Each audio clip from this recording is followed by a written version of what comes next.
The U.S. defense budget for 2009, $655 billion. China's is $70 billion, Russia's $50. America's cumulative cost overruns in the military add up to more than the total annual defense budgets of China, Russia, Britain, and France combined. In the world in which we live today, which we're not in the Cold War anymore, we're fighting different wars against a much, much less armed enemy in many cases. Is this sustainable? And what would be the sort of role of the congressman from a military-rich district here as we move forward in that argument? Start with you, Congressman. Well, you asked if this amount of spending on defense is sustainable. My first response to that is it's absolutely necessary for America's leadership in the world. Now, we have some tough decisions to make going forward about our leadership role. I firmly believe that we need to maintain our global leadership as Americans. There is a cost associated with that. There's also a great benefit that comes from that. That costs a lot of money, but it's important that we stay focused on this fact. In order to be leaders in the world, we have to be economically strong at home, which is one of the reasons why I decided to run for Congress in the first place. I was serving as a civilian out in Iraq and spent some time in Afghanistan before that and in Kosovo, and I looked at the state of the economy in the United States and decided that if we didn't do something to change the course we were on, we were going to have some trouble affording to be the global leader that we need to be. Now, I have every confidence in America that we will continue to play that role. Part of it means we have to invest in our defense capabilities. We need to ensure, of course, that we're investing that money efficiently and effectively, and there's always a role for oversight in looking at how we spend defense dollars and ensuring that the money is used well and actually delivers value for our national security. That's why I've argued so strongly not to spend $1 billion in Mayport, Florida to move a carrier out of here when we have pressing defense needs. We're still in 2 wars overseas, Iraq and Afghanistan and other places. We have pressing needs to keep our ships maintained, to pay our servicemen and women better than we are now, to ensure we're taking care of the military families, to do the things that make America capable of providing the presence and leadership that we do in the world these days. And I want to make sure we continue to be able to do that. Part of that also means we've got to enhance our work with allies.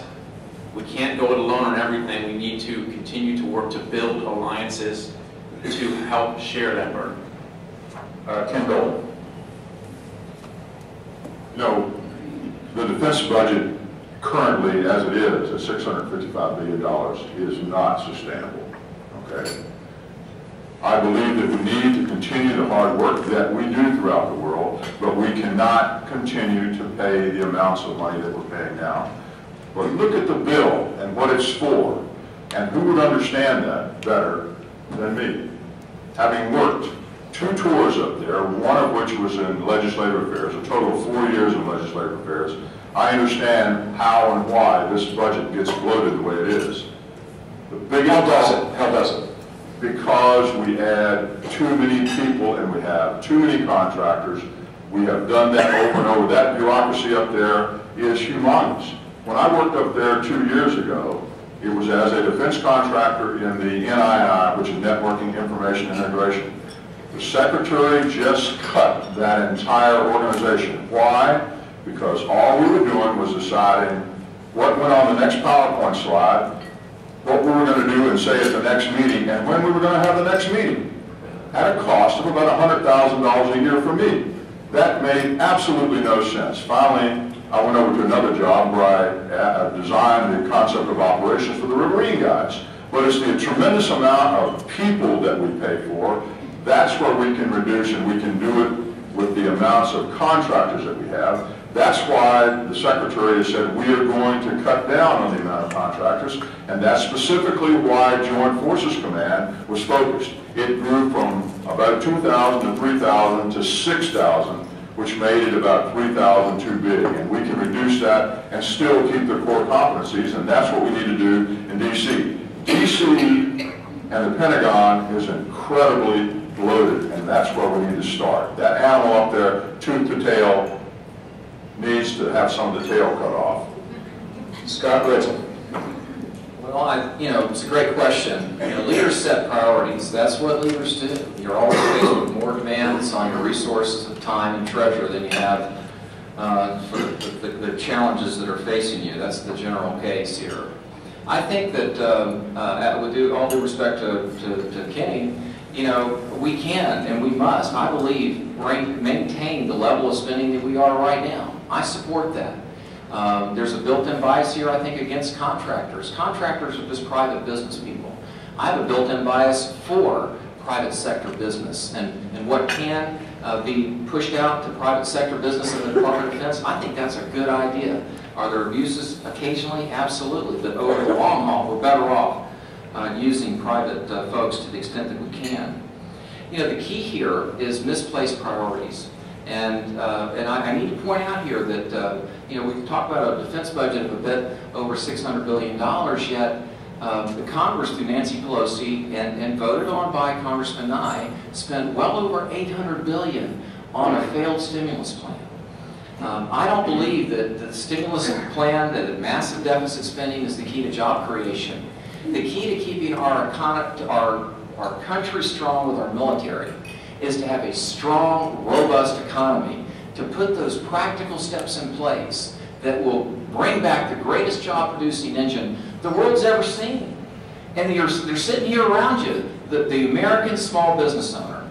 Now, my last 30 seconds here, I want to transition over to one thing that the Congressman said. He touts his endorsement by the National Chamber of Commerce. Frankly, I wouldn't want the endorsement of the National Chamber of Commerce. Here's why. It's the perverse intersection of big government and big business. They consider it a positive thing that he voted for the stimulus bill.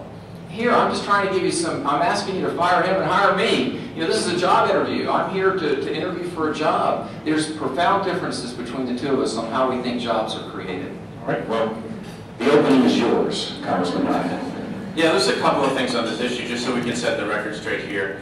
And I touted my endorsement from the Chamber of Commerce as one of a number of organizations that had endorsed me that, again, tend to endorse Republicans, but will endorse sometimes Democrats who have a very strong record of job creation and growth policies. And that was tough to earn, but I did that. I know that that Scott's critical of their support for the stimulus. In fact, that seems to be what his entire campaign is predicated around, attacking Nancy Pelosi and the stimulus bill. But it's not a principled attack that Scott's making, it's a political approach. And I think it's important to point that out because remember that Scott, in his dealership, used the stimulus money to sell some cars. Now, I'm not saying there's anything wrong with that. I'm just saying if you're going to attack a program but use the money yourself, those two things just don't quite go together. That's a political attack, and you're trying to build a campaign based on that one thing. It's just not quite working. It's not a principled attack, so we can discuss ideas and principles, and I'm fine with all that. I just wanted to make sure that I had a chance to point that out. Can I follow up on one other thing on the issue we were talking about, and that's what Kenny said about cutting contractors. I know that there's pressure to look at contractor community and try to find ways to save money. What I'm concerned about is the arbitrary nature that the Defense Department and the Secretary of Defense has taken in his approach. And saying that he thinks he can save money by cutting out Joint Forces Command or cutting 10% of the contract community, where did that 10% number come from? It sounds nice and round, but it's arbitrary in its nature. And what I'm arguing is, let's have a fact-based discussion where we actually look at what contractors are doing, look at what the other folks in the Defense Department are doing, and if there are areas where we're not getting value back for money, okay, let's look at those.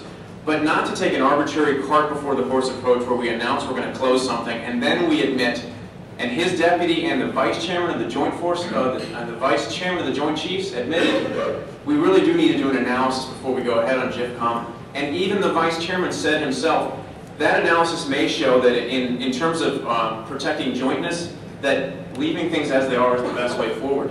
Well, if that may be the best way forward, then let's do the analysis and then take a decision. Let's take a tough decision, informed by facts, not by arbitrary decisions. All right, let me go on to Based on the attack of, well, at least the discussion of character, we need to pause a moment, I think. I didn't use the term hypocrite in our ads. That was launched at me first. I think it reflects a deep misunderstanding and disconnect between small business and Congressman Nye. I can't imagine being on our sales floor and saying, no, John, you can't buy that car. Or to my sales staff, no, you can't sell that car.